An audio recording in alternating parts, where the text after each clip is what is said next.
Если ты не будешь смотреть это видео в будущем, скорее всего, рабочее пространство для повторной топологии все еще недоступно. Итак, я дам тебе небольшое введение о том, как настроить свое рабочее пространство для повторной работы. Так что, чтобы подготовиться к письменному извинению, тебе лучше всего поместить свою скульптуру в коллекцию, возможно, отсортированную еще больше внутри нее, и иметь другую коллекцию для письменного извинения. Таким образом, вы можете очень быстро переключаться между этими коллекциями, чтобы сделать вашу жизнь немного проще. Вы можете добавить модификатор зеркала, уменьшить рампу и модификатор поверхности разделения. Модификатор термоусадочной пленки получает те же настройки, которые мы использовали ранее в предыдущих уроках. Установите по крайней мере модификатор поверхности разделения, чтобы он был виден только в режиме объекта, отключив обе кнопки справа. Таким образом, вы всегда можете перейти в режим редактирования при работе над самой топологией и в режим объекта, чтобы увидеть разделенный полный результат.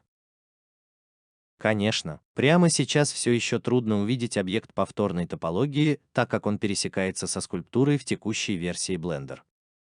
Способ исправить это — установить объект так, чтобы он был впереди в параметрах видимости объекта.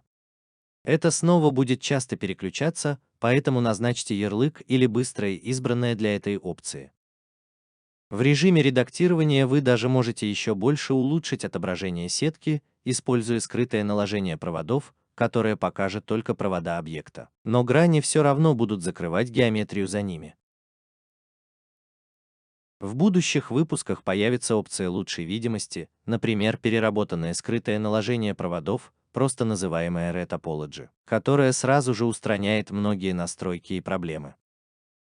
Последнее, о чем нужно позаботиться в настройке, это щелчок. Мы хотим достичь того, чтобы всегда привязываться к поверхности скульптуры, но модификатора термоусадочной пленки недостаточно, так как он действительно имеет значение только после его нанесения. Точно так же, как я показывал тебе в 3 главе, включите привязку лиц, чтобы привязать выбранные элементы к лицам внизу, преобразуя их. Проект отдельных элементов позволяет вам привязывать все элементы, которые вы выбрали по отдельности. Новая опция, называемая отбраковкой задней грани, предотвращает защелкивание на обратной стороне граней, что иногда становится очень полезным, чтобы убедиться, что все защелкивается на поверхности. Ты также можешь время от времени копировать и применять модификатор термоусадочной пленки. Итак, когда все готово, давайте приступим к самому процессу принесения письменных извинений.